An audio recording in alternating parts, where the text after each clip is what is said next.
Good afternoon, ladies and gentlemen. Welcome back to another episode here on European Confessions. The following story that you're going to be listening to, it was sent to me by one of our sister who gave us this translation. The translation reads like this. Hello, Brother Nashi, how are you? Can you please post my own story as anonymous? So I never thought that I'll end up being here, sharing my shame with the world, but I feel like I am drowning in guilt, and I just need to get this off from my chest because I have been thinking constantly about this thing ever since I started dating that guy and the way that he robbed me, and I was too stupid to believe in him. This guy, he came to me, I was just working as a prostitute, and he told me that he was having problems with his wife. That is why he was on the road looking for a woman to spend some time with.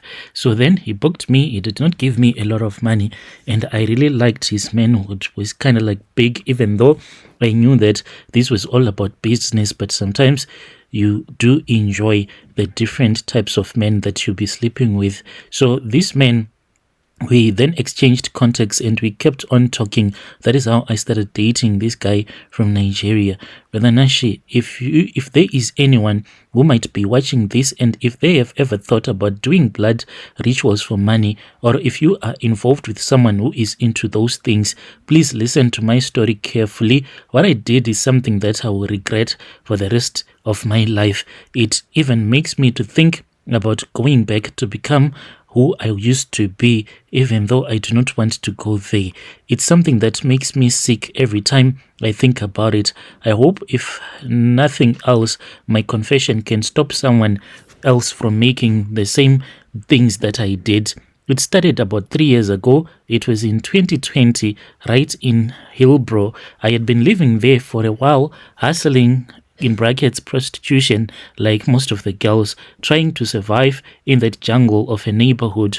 You know how life it is very hard in Hillbrow. Every day felt like a struggle just to make it to the next one. That was when I met the man. He was a smooth talking man who lied to me that he was from Ghana, and I later found out that no, he was from Nigeria. He seemed to have it all. He told me that he was having problems with his wife, so he came and he paid me exactly 350, and he said that he wanted at least 2 rounds, and we ended up doing 3.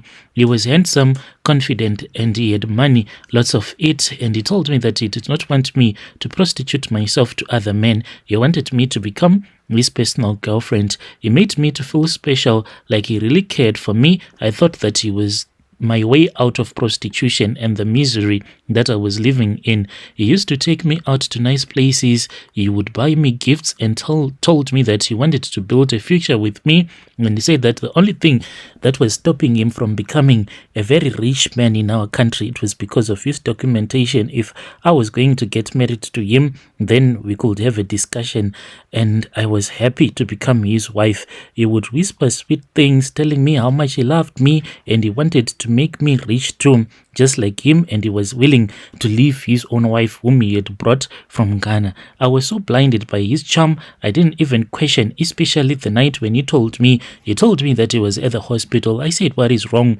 And he said that his wife had passed away, just like that. Brother Nashi, I think that the reason as to why he had his wife to be killed, it is because he just wanted citizenship, and the wife was the one that was blocking him.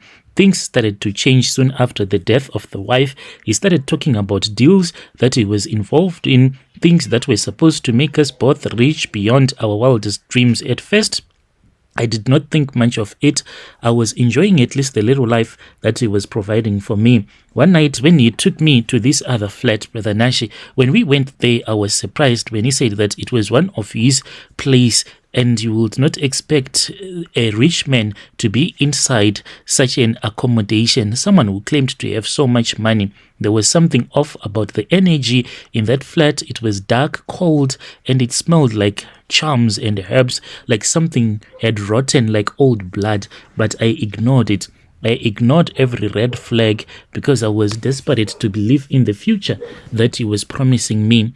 That was when he introduced me to a spiritual man. He was some kind of a priest from Nigeria as well, who told me that if I wanted to be as wealthy as this man, I had to perform a ritual. He said that it was a simple process and something would open doors for me. He did not tell me everything right away. I was skeptical, but the man that I was dating reassured me, saying that he had done it himself and it was completely safe. He kept saying, "Do you trust me?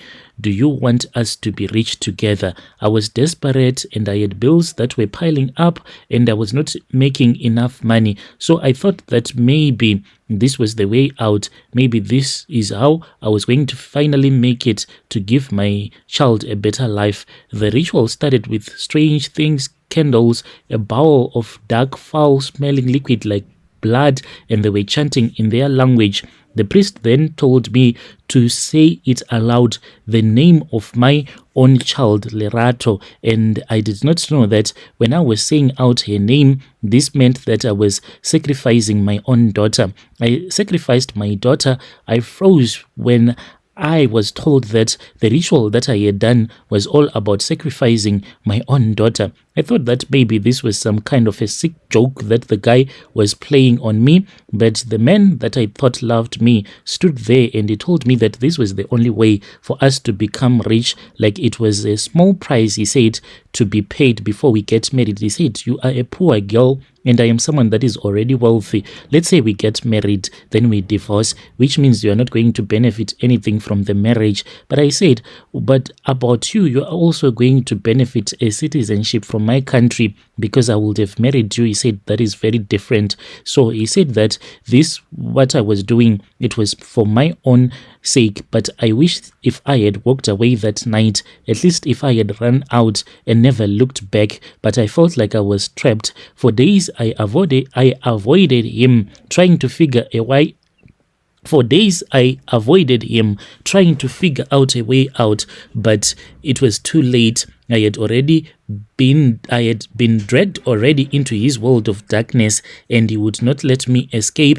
He would call me, he threatened, saying that I owed him, and I became paranoid. I was scared. I was even scared to sleep alone. I was scared for my daughter.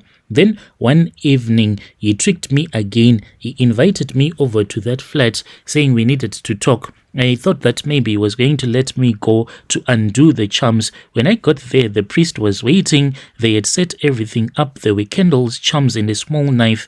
Then he handed me the knife and told me that I had to do it myself. I could not bring myself to touch that knife. He then grabbed me and he placed his hand on top of my hand and forced me down and said, "If you do not do it, then he was going to do it for me." I wish I could tell you what happened next, Brother Nashi, but the next day when I woke up, that was when my mom called me, and my mom told me that my daughter had died in her sleep, but there was blood that was coming out of her nostrils and her mouth and even her ears, and I knew it was because of that knife. So, Brother Nashi, after that was when the man told me that he did not want to date me anymore. And I said, "What about my daughter? You said that if my daughter dies, then it means that I am going to be making a lot of money." This man, he then said that, "No, you have not yet made your money. Once you made your money,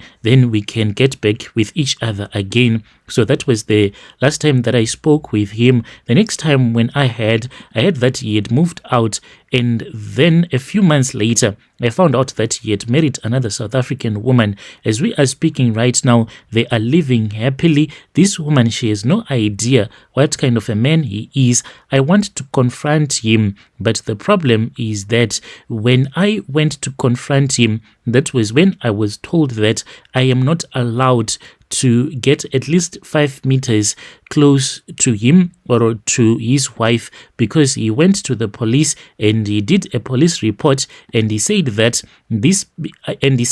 I was the one who was and he said that I was the one who was emotionally abusing him, and he was granted a protection order. But Nashi, it hurts me a lot knowing that I will never be able to get close to him so that I can confront him about the way that he tricked me and how I lost my daughter. Even that woman, she also did her own protection order. She thinks that I am just a bitter ex, but what she does not know is that this man, he used me in his own rituals and I lost my own baby.